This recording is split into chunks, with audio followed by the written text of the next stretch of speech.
विधिक सेवाओं के वरिष्ठ अधिवक्ता महोदय जो हरियाणा पंजाब हाई कोर्ट के अधिवक्ता हैं, एडवोकेट लेखराज नांदल जी, हमारे चैनल पर आने पर हम उनका आभार प्रकट करते हैं। हम मकर संक्रांति पर भी सभी दर्शकों को और नांदल साहब को हम शुभकामनाएं देते हैं। और हम आज नांदल साहब आपसे विशेष जानकारी चाहेंगे। दर्शकों को आप बताइएगा, हरियाणा प्रदेश पर सभी प्रदेशों के एक्सपेरिमेंट जो होते हैं वो हरियाणा से शुरू होते हैं, और हरियाणा का बच्चा जब दूसरे प्रदेशों में जाकर के किसी प्रकार के रोजगार की बात करता है तो वहां पर उनके कानून आड़े आ जाते हैं। तो इस पे थोड़ा प्रकाश डालिएगा। देखो, आज आप उजाला आज तक की टीम चंडीगढ़ आई, मकर संक्रांति का दिन है। इस मौके पर मैं पूरी टीम को बधाई देता हूं और शुभकामनाएं भी देता हूं देश और प्रदेश वासियों को कि आज बदलाव का दिन है। मकर संक्रांति से बदलाव शुरू हो जाता है और ये बदलाव सिर्फ मौसम में ही नहीं, ये बदलाव बहुत कुछ हमें दे के जाता है, सिखा के जाता है। अब एक बदलाव नया आया लेकिन वो हमारे लिए उचित नहीं है, प्रदेशवासियों के लिए उचित नहीं है।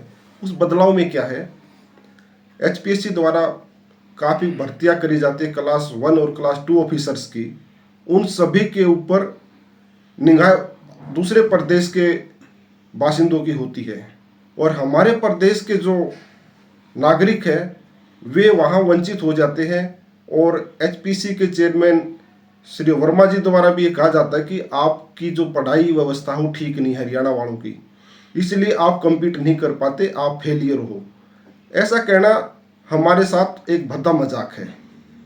इतने बड़ी संवैधानिक पोस्ट पर, चेयरमैन की पोस्ट पर बैठे वर्मा जी, ये शोभा नहीं देता उनको। बड़ी शर्म की बात है, इसमें कोई दो राय नहीं है। लेकिन फिर भी बायलाज क्या कहते हैं, और ये इस प्रदेश में धरने प्रदर्शन एसपीएससी वाले जो बच्चे हैं क्वालिफाई किए, उसके बाद उनको स्वीकार नहीं किया जाता है। और बताइए बायलाज के बारे में बताइए। जो बायलाज बने हुए हैं वो सबको इक्वल अपॉर्चुनिटी ऑफ एम्प्लॉयमेंट देता है, लेकिन उसके साथ भी एक कंडीशन है कि आप सबसे पहला इंटरेस्ट और हित प्रदेशवासियों का देखेंगे, ना कि बाहर से आने वाले छात्रों का। बाहर पॉलिटिकल विचारधारा के अनुसार आते हैं वे, ये सबको पता है ये कहाँ से चला हुआ है, ये एजेंडा चला हुआ है कि अपने आदमियों को फिक्स करके और हरियाणा को तबाह करना है। ये एक एक्सपेरिमेंटल स्टेट बना दिया गया है। यहाँ कोई भी प्रैक्टिकल करने के लिए आते हैं और उससे पहले कहीं और क्यों नहीं करते। चाहे हम बीपीएल का लें, चाहे हम प्रॉपर्टी आईडी का लें, चाहे हम पोर्टल का लें, चाहे हम किसानों से संबंधित इंश्योरेंस स्कीम का लें, सब कुछ यहीं से शुरू होता है। और ये सारा ये लूट काटा बना रखा है एक्चुअली। तो ये एसआईआर जो कर रहे हैं इसमें क्या कहेंगे? देखो, एसआईआर का बहुत सीरियस मुद्दा है। पिछले कुछ दिनों पहले हरियाणा के अंदर बहुत बड़े अफसरों ने सुसाइड किया है, वो पुलिस के अफसर थे। और दूसरे प्रदेशों में भी एसआईआर के माध्यम से जो ब्लॉक ऑफिसर्स हैं उन पे अनुचित प्रेशर डाला जा रहा है। और प्रेशर इस बात का डाला जा रहा है, मेरी बात हुई है, नाम बताने की जरूरत नहीं है यहाँ पे। वो कहते हैं कि जी हमारे ऊपर इतना प्रेशर है कि इस ब्लॉक के अंदर, इस कॉन्स्टिट्यूएंसी के अंदर, इस वार्ड के अंदर इतनी वोट घटानी है, इतनी वोट बढ़ानी है। इस वजह से कई जो ऑफिसर्स हैं उन्होंने सुसाइड किया है और ये सुसाइडल देश बनता जा रहा है। इसी कड़ी में पुलिस प्रशासन के लोग भी, जो अधिकारी भी और हाई लेवल के अधिकारी भी, उन्होंने भी सुसाइड किए हैं। इनसे हम क्या कहें? यहाँ ये पॉलिटिकल सारे का सारा अनुचित प्रेशर उनके ऊपर डाल के अनुचित काम के लिए डाला जा रहा है। देश भलाई के लिए वो अफसर लगे थे, ना कि पॉलिटिकल विशेष पूरी करने के लिए। तो ऐसे अफसरों को सुसाइड करने की बजाय पब्लिक में आके, आप जैसे मीडिया के जो स्वतंत्र पत्रकार हैं उनके सामने आके अपनी बात रखनी चाहिए या अपने डिपार्टमेंट में बात करनी चाहिए। सुसाइड एक समाधान नहीं है इस बात का। फिर दूसरी बात यह है कि भ्रष्टाचार का मामला है, अत्याचार का मामला है, बहन बेटियों की इज्जत का सवाल है। स्कूलों में भी, कॉलेजों में भी और वैसे भी सड़क पे भी, घर पे भी बहुत सारे हादसे होते हैं, लेकिन पुलिस प्रशासन उन पर कार्रवाई नहीं करती, बल्कि उनके ही परिजनों को परेशान करती है। इस पर क्या करें? अभी पिछले कुछ दिनों से ये चल रहा है कि किसी कॉलेजेस में, लड़कियों के कॉलेज में शोषण हो रहा है। कोई पत्रकार अंदर जाता है, उसके ऊपर ही मुकदमा दर्ज करके अंदर कर दिया जाता है।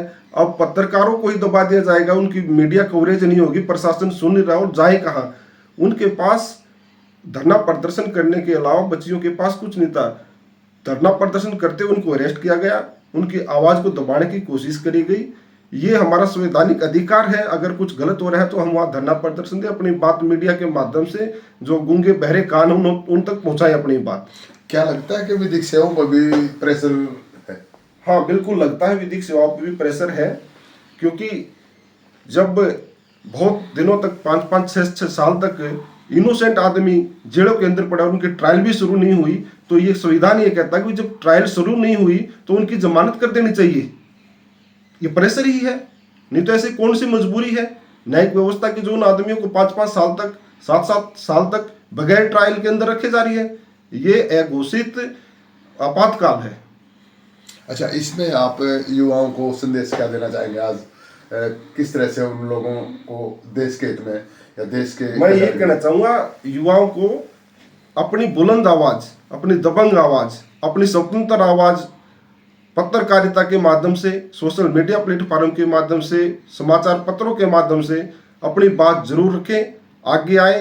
आपका आगे आना बहुत जरूरी है, अन्यथा आपकी जो जवानी है वो ऐसे ही तबाह हो जाएगी और आपको ना रोजगार मिलेगा, ना कोई मतलब कि व्यापार मिलेगा, कुछ नहीं मिलने वाला।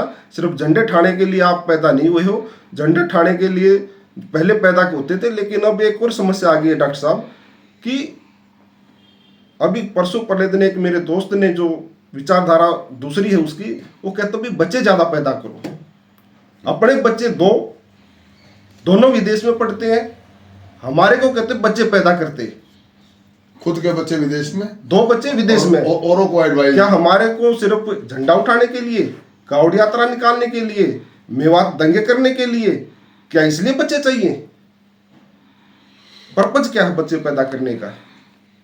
ऐसे ऐसे विचार इस देश में अपना जगह बढ़ाते जा रहे हैं और लोग तालियां बजा रहे हैं। जाति पाति पे, धर्म समुदाय पे जिस तरह से लोग बरगला रहे हैं, उनको क्या कहेंगे?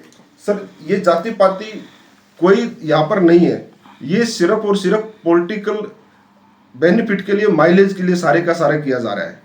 हम देखते हैं कि शुरू से ही लोग एक दूसरे के काम था, सब अपना काम भली बातें करके आते थे और बड़े खुश होकर आते थे। लेकिन आज व्यवस्था इतनी खराब कर दी है कि भाई छोटी छोटी बातों पे झगड़े होते हैं आपस के और उनको जातीय उन्माद का नाम दिया जाता है।